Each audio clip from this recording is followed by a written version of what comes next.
Umatras si dating Ilocos Sur Governor Luis Chavez Singson sa pagtakbo bilang pagkasenador dahil sa kanyang kalusugan. Yan ang ulat ni Luisa Erispe.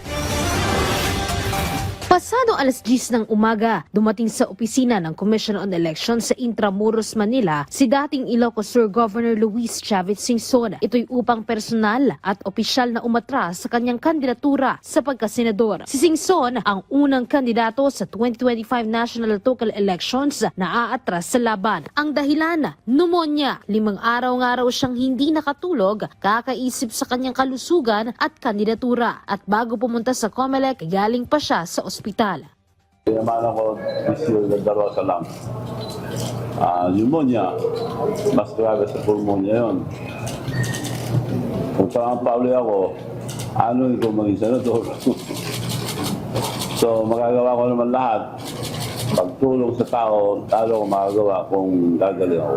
Sa totoo lang anya, nasasayangan siya sa takbo ng kanyang kandidatura. Hindi rin mabilang ang ginastos niya para sana sa kanyang kampanya. Pero sabi ni Singson, kahit umatras siya sa laban, tuloy pa rin ang pagtulong at mga proyekto niya. May mga naiisip na rin siyang iba pang kandidato na susuportahan. Tuloy ko rin yung mga ko lahat. Yung pagtulong ko sa mga drivers, yung transport group, yung pagbibigay ng bank account na libre. Yung mga tutulong sa akin, sila Willie, Bongo, saka mga iba pa, marami naman sila.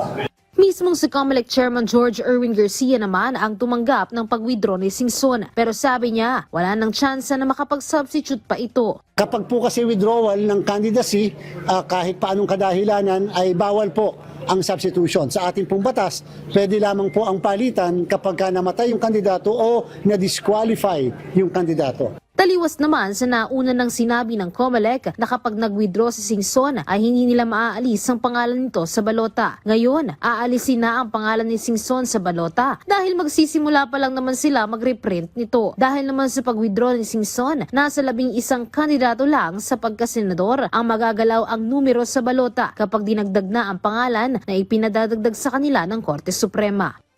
Yes, yung M to S, posible kasi maapektuhan. Pero kung magwi-withdraw si Governor Chavez Singson, mukhang after ng S hindi naman po maapektuhan. Pero kung hindi siya magwi-withdraw, yung M hanggang sa kahulihang kandidato, apektado po yon. Sa susunod na linggo, inaasahang magsisimula na ang COMELEC sa pagre-reprint ng balota. Posible namang ngayong linggo, sisimula na rin ang shredding ng mga lumang 6 million ballots. Luisa Erispe, para sa Pambansang TV, sa Bagong Pilipinas.